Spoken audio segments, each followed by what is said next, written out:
Greetings everyone and welcome back to Rocket Railways. Today we're going to have a look at a relic, an old piece of history, of war history, and that is none other than the Hornby pillbox, Scaledale version number R8787. Now this Hornby pillbox in real life was better known as a type of blockhouse or concrete dug in and guard post, often referred to a bunker, and it was normally camouflaged in the wartime. And it would have loopholes which defenders could use to fire their weapons from, protecting against small arms fire, grenades.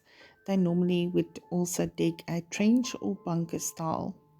They were built in different designs, square and hexagonal shapes. They were often compared to medicine containers, which in the early 20th century was used to store pills. And these military pillboxes were sometimes 2 feet thick, so built at strategic locations, hillsides, and outskirts of towns. It is also believed that the German soldiers perfected the pillbox design. So the pillboxes were very hardened. So they were believed to have created false air vent intakes on top, and as hand grenades were thrown into these vents to kill the enemy hiding in the pillbox, they would shoot them back into the direction from which they came, basically killing the ones that inflicted the hand grenade on them.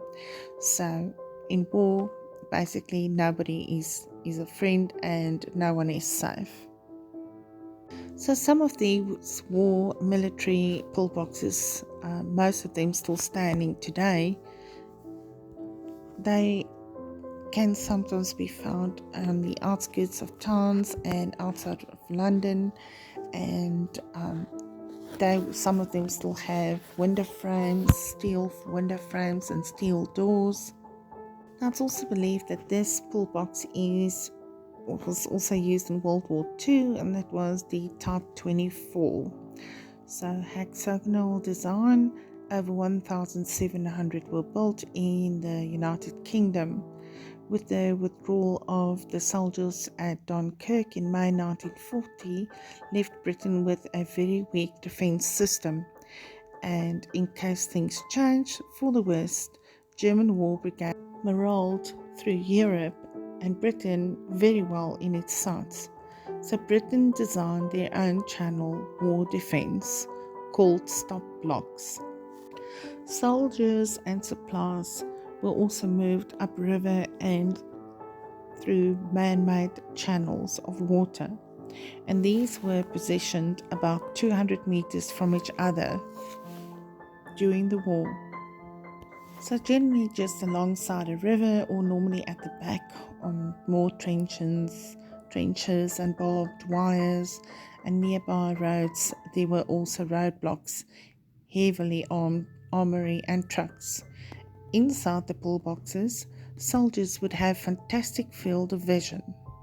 Inside would be painted green, and the embraces black, and below the waistline would be painted white.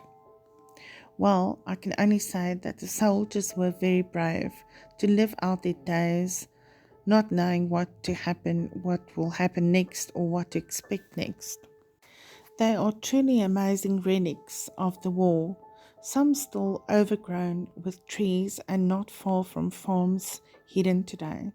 So in memory of all the brave men, my layout era, I salute you all. And thus I have one of these pillboxes on my layout to go with my war memorial at the church, and also with some of my locomotives that were used in the wartime. So let's keep the history alive, and let's just enjoy the steam era and let's enjoy the hobby. Thank you once again, everyone, for joining me with this little bit of information on the wall pull boxes. Till next time, take care. All my best, Elizabeth.